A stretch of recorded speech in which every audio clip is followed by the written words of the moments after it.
ಕುಕ್ಕರ್ನ wait ಅಥವಾ ವಿಜಿಲ್ನ ಈ super tips ಏನಾದ್ರು ನೀವು ತಿಳಿದ್ರೆ ನಿಮ್ಮ ದೊಡ್ಡ ಕೆಲಸ ನಿಮಿಷದಲ್ಲಿ ಮುಗಿಯುತ್ತೆ. ಪ್ರತಿಯೊಬ್ಬರು ತಿಳಿದುಕೊಳ್ಳಲೇಬೇಕಾದಂತಹ ಸೂಪರ್ ಟಿಪ್ಸ್. ನಮಸ್ತೆ, ವಿಭಿನ್ನ ಸಲಹೆಗಳು ಚಾನಲ್ಗೆ ಸ್ವಾಗತ. ನಮ್ಮೆಲ್ಲರ ಮನೆಯಲ್ಲೂ ಕುಕ್ಕರ್ ಅಂತೂ ಇದ್ದೇ ಇರುತ್ತೆ. ಕುಕ್ಕರಲ್ಲಿ ಸ್ವಲ್ಪ ನೀರು ಹೊರಗಡೆ ಬಂದರೂ ಸಾಕು, ಅಥವಾ ವಿಜಿಲ್ ಸರಿಯಾಗಿ ಬಂದಿಲ್ಲ ಅಂತಂದರೆ ನಾವೆಲ್ಲ ಏನು ಮಾಡ್ತೀವಿ, ಕುಕ್ಕರ್ನ ಗ್ಯಾಸ್ಕೆಟ್ ಸರಿ ಇಲ್ಲ ಅಂತ ಹೇಳಿಬಿಟ್ಟು ಕುಕ್ಕರ್ನ ಗ್ಯಾಸ್ಕೆಟ್ನ ಚೇಂಜ್ ಮಾಡ್ತೀವಿ. ಕುಕ್ಕರ್ನ ಗ್ಯಾಸ್ಕೆಟನ್ನು ಕೂಡ ಬದಲಾಯಿಸೋದು ಬಹಳನೇ ಮುಖ್ಯ. ಒಂದು ವೇಳೆ ಪ್ರಾಬ್ಲಮ್ ಕುಕ್ಕರ್ನ ಗ್ಯಾಸ್ಕೆಟ್ನಿಂದನೇ ಆಗ್ತಾ ಇದೆ ಅಂದರೆ ಪರವಾಗಿಲ್ಲ. ಆದರೆ ನಾವೆಲ್ಲರೂ ಕುಕ್ಕರ್ನ ವಿಜಿಲ್ ಅಥವಾ ವೆಯ್ಟ್ ಬಗ್ಗೆ ತುಂಬಾ ನಿರ್ಲಕ್ಷ್ಯ ವಹಿಸ್ತೀವಿ.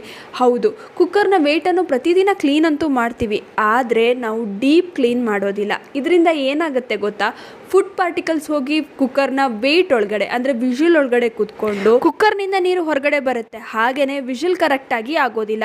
ಕುಕ್ಕರಲ್ಲಿ ವಿಜಿಲ್ ಕರೆಕ್ಟಾಗಿ ಆಗಿಲ್ಲ ಅಂತಂದರೆ ಏನಾಗುತ್ತೆ ಗೊತ್ತಾ, ಕುಕ್ಕರ್ನಲ್ಲಿ ನಾವು ಏನೇ ಬೇಯಿಸಿದ್ರೂ ಕೂಡ ಸೀದೋಗುವಂಥ ಚಾನ್ಸಸ್ ಇರುತ್ತೆ. ಬರೀ ಇಷ್ಟೇ ಅಲ್ಲ, ದೊಡ್ಡ ಅವಘಡಗಳಾಗಬಹುದು. ಹಾಗಿದ್ರೆ ಹೇಗೆ ಈ ಕುಕ್ಕರ್ನ ವಿಜಿಲ್ ಅಥವಾ ವೆಯ್ಟನ್ನು ಡೀಪ್ ಕ್ಲೀನ್ ಮಾಡೋದು ಅಂತ ನೋಡ್ಕೊಂಬರೋಣ ಬನ್ನಿ. ನೋಡಿ, ಪ್ರತಿದಿನ ನಾವಂತೂ ಕುಕ್ಕರ್ನ ವಿಜಿಲ್ಗಳನ್ನು ಕ್ಲೀನ್ ಮಾಡೇ ಮಾಡ್ತೀವಿ. ಆದರೆ ಪ್ರತಿದಿನ ಈ ರೀತಿ ಓಪನ್ ಮಾಡಿಬಿಟ್ಟು ಕ್ಲೀನ್ ಮಾಡೋದಕ್ಕಾಗತ್ತಾ? ಖಂಡಿತವಾಗಿಯೂ ಇದು ಸಾಧ್ಯ ಇಲ್ಲ. ಅದಕ್ಕೋಸ್ಕರ ವಾರದಲ್ಲಿ ಅಟ್ಲೀಸ್ಟ್ ಒಂದು ಬಾರಿ ಈ ರೀತಿ ನೀವು ಡೀಪ್ ಕ್ಲೀನ್ ಮಾಡಿಕೊಂಡ್ರೆ ವಿಜಿಲ್ಗಳನ್ನು ತುಂಬಾ ಒಳ್ಳೆಯದು. ಮೊದಲಿಗೆ ಏನು ಮಾಡಬೇಕು ಗೊತ್ತಾ, ಈ ರೀತಿ ಕ್ಯಾಪ್ ಇರುತ್ತಲ್ಲ ವಿಜಿಲ್ ಮೇಲೆ, ಅದನ್ನೆಲ್ಲ ನೀಟಾಗಿ ತೆಕ್ಕೊಂಬಿಡಿ. ನೋಡಿ ಎಷ್ಟು ಫುಡ್ ಪಾರ್ಟಿಕಲ್ಸ್ ಇರುತ್ತೆ ಅದರ ಮೇಲೆ ಅಂತ. ನಾವು ಎಷ್ಟೇ ಕ್ಲೀನಾಗಿ ಇಟ್ಕೊಂಡ್ರೂ ಕೂಡ ಇದ್ದೇ ಇರುತ್ತೆ ಪ್ರತಿಯೊಬ್ಬರ ಮನೆಯ ಕುಕ್ಕರ್ನ ವಿಜಿಲ್ಗಳಲ್ಲೂ ಕೂಡ. ಮೊದಲಿಗೆ ಏನು ಮಾಡಬೇಕು, ಒಂದು ಬೌಲ್ಗೆ ಬಿಸಿ ನೀರನ್ನ ಹಾಕ್ಕೊಳ್ಳಿ. ಅದಕ್ಕೆ 1 ಚಮಚದಷ್ಟು ಉಪ್ಪನ್ನು ಹಾಕ್ಕೊಳ್ಬೇಕು. ಹಾಗೆಯೇ 1 ಚಮಚ ಅಡುಗೆ ಸೋಡಾನ ಹಾಕ್ಕೊಳ್ಬೇಕು. ಅಡುಗೆ ಸೋಡಾ ಡೀಪಾಗಿ ಕ್ಲೀನ್ ಮಾಡ್ಕೊಳ್ಳೋದಕ್ಕೆ ತುಂಬಾ ಹೆಲ್ಪ್ಫುಲ್ ಆಗಿರುತ್ತೆ.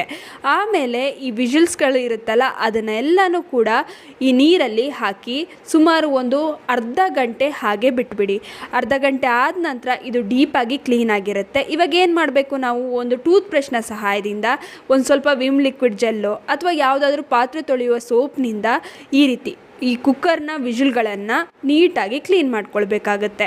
ನೋಡಿ, ಈ ರೀತಿ ಚೆನ್ನಾಗಿ ಕ್ಲೀನ್ ಆಗಿಬಿಡುತ್ತೆ. ಒಂದು ಸ್ವಲ್ಪ ನೀವು ಉಜ್ಜಿದ್ರೂ ಸಾಕು, ತುಂಬಾ ಚೆನ್ನಾಗಿ ಎಲ್ಲ ಕರೆಗಳು ಕೂಡ ಬಿಟ್ಕೊಳ್ಳುತ್ತೆ. ನೋಡಿ, ಅರ್ಧದಷ್ಟು ಕೊಳೆ ಏನಿದೆ ನೋಡಿ, ಆಲ್ರೆಡಿ ನಿಮಗೆ ಈ ನೀರಲ್ಲೇ ಬಿಟ್ಕೊಂಡಿದೆ. ನೀವೇ ನೋಡ್ಬೋದು ನೀರು ಎಷ್ಟು ಕಲರ್ ಚೇಂಜ್ ಆಗಿದೆ ಅಂತ. ತುಂಬಾ ಕೊಳೆ ಇದರಲ್ಲಿ ಬಿಟ್ಕೊಂಡಿದೆ. ನೀವು ನೋಡಿ ಎಷ್ಟು ಫುಡ್ ಪಾರ್ಟಿಕಲ್ಸ್ ಎಲ್ಲ ಇದರಲ್ಲಿ ಕಾಣಿಸ್ತಾ ಇರ್ಬೋದು ನಿಮಗೆ. ತಳಭಾಗದಲ್ಲಿ ಹೋಗಿ ಕೂತಿತ್ತು ಇಷ್ಟೊಂದು ಫುಡ್ ಪಾರ್ಟಿಕಲ್ಸು. ಇವೆಲ್ಲ ನಮ್ಮ ವಿಜಿಲ್ ಒಳಗಡೆ ಇರುತ್ತೆ. ನಾವು ಬ್ರಷ್ ಅಥವಾ ಸ್ಕ್ರಬ್ಬರ್ನಿಂದ ವಿಜಿಲ್ನ ಹೊರಗಡೆ ಅಷ್ಟೇ ಕ್ಲೀನ್ ಮಾಡ್ಕೊಳ್ಬೋದು. ಆದರೆ ನಾವು ಈ ರೀತಿ ಡೀಪ್ ಕ್ಲೀನ್ ಮಾಡೋದ್ರಿಂದ ನೋಡಿ ಎಷ್ಟು ಚೆನ್ನಾಗಿ ಈ ವಿಜಿಲ್ ಒಳಗಡೆ ಇರುವಂಥ ಕಸ ಎಲ್ಲ ಬಂದಿದೆ ಅಂತ. ನಂತರ ಒಂದು ಪಿನ್ನ ಸಹಾಯದಿಂದ ಈ ರೀತಿ ಹೋಲ್ಗಳನ್ನು ನೀಟಾಗಿ ಕ್ಲೀನ್ ಮಾಡ್ಕೊಳ್ಳಿ. ನೋಡಿ, ಈ ರೀತಿ ವಿಜಿಲ್ನಲ್ಲಿ ಚಿಕ್ಕ ಚಿಕ್ಕ ಹೋಲ್ಸ್ ಇರುತ್ತಲ್ಲ, ಇದರಲ್ಲೆಲ್ಲ ಚೆನ್ನಾಗಿ ಏರ್ ಪಾಸ್ ಆಗಬೇಕು. ಹೀಗೆ ಮಾಡೋದ್ರಿಂದ ಇನ್ನೇನಾದರೂ ಸ್ವಲ್ಪನಾದರೂ ಫುಡ್ ಪಾರ್ಟಿಕಲ್ಸ್ ಈ ವಿಜಿಲ್ ಒಳಗಡೆ ಉಳಿದಿದ್ರೆ ಅದು ಕೂಡ ಹೊರಗಡೆ ಬರುತ್ತೆ. ನಂತರ ಒಂದ್ಸಲ ನೀರಲ್ಲಿ ತೊಳ್ಕೊಳ್ಳಿ ಸಾಕು.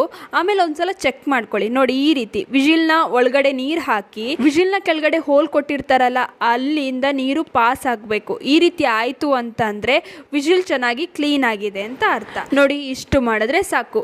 ವಿಜಿಲ್ ಅಥವಾ ವೆಯ್ಟ್ ತುಂಬಾ ಚೆನ್ನಾಗಿ ಕ್ಲೀನ್ ಆಯಿತು. ನೋಡಿ, ಒಳಗಡೆನೂ ಕೂಡ ನೀವು ನೋಡ್ಬೋದು ಎಷ್ಟು ಚೆನ್ನಾಗಿ ಕ್ಲೀನ್ ಆಗಿದೆ ಅಂತ. ಈ ರೀತಿ ಮಾಡೋದ್ರಿಂದ ಕುಕ್ಕರ್ನಿಂದ ನೀರು ಪದೇ ಪದೇ ಹೊರಗಡೆ ಬರೋದಿಲ್ಲ. ಕುಕ್ಕರ್ನಿಂದ ಯಾವುದೇ ರೀತಿಯ ಅವಘಡ ಆಗೋದಿಲ್ಲ. ಕುಕ್ಕರ್ ಕೂಡ ಬಹಳ ದಿನದವರೆಗೆ ಬಾಳಿಕೆ ಬರುತ್ತೆ. ಅಷ್ಟೇ ಅಲ್ಲ, ಕುಕ್ಕರ್ನಲ್ಲಿ ಏನೇ ಇಟ್ಟರೂ ಕೂಡ ತಳ ಸೀದೋದಿಲ್ಲ. ವಾರದಲ್ಲಿ ಒಂದು ಬಾರಿಯಾದರೂ ಈ ರೀತಿ ಕುಕ್ಕರ್ನ ವಿಜಿಲ್ಗಳನ್ನು ಅಥವಾ ವೆಯ್ಟ್ಗಳನ್ನು ಡೀಪ್ ಕ್ಲೀನ್ ಮಾಡ್ಕೊಳ್ಳಿ. ಇನ್ನು ಈ ವಿಡಿಯೋ ಇಷ್ಟವಾಗಿದ್ದರೆ ಲೈಕ್ ಮಾಡಿ, ಶೇರ್ ಮಾಡಿ, ನಿಮ್ಮ ಅನಿಸಿಕೆ ಅಭಿಪ್ರಾಯಗಳನ್ನು ಕಮೆಂಟ್ ಸೆಕ್ಷನಲ್ಲಿ ತಿಳಿಸಿ. ನೀವಿನ್ನು ವಿಭಿನ್ನ ಸಲಹೆಗಳು ಚಾನಲನ್ನು ಸಬ್ಸ್ಕ್ರೈಬ್ ಮಾಡ್ಕೊಂಡಿಲ್ಲ ಅಂದರೆ ದಯವಿಟ್ಟು ನಮ್ಮ ಚಾನಲನ್ನು ಸಬ್ಸ್ಕ್ರೈಬ್ ಮಾಡ್ಕೊಳ್ಳಿ. ಹಾಗೆ ಪಕ್ಕದಲ್ಲೇ ಇರುವ ಬೆಲ್ ಬಟನನ್ನು ಕ್ಲಿಕ್ ಮಾಡಿ. ಧನ್ಯವಾದಗಳು.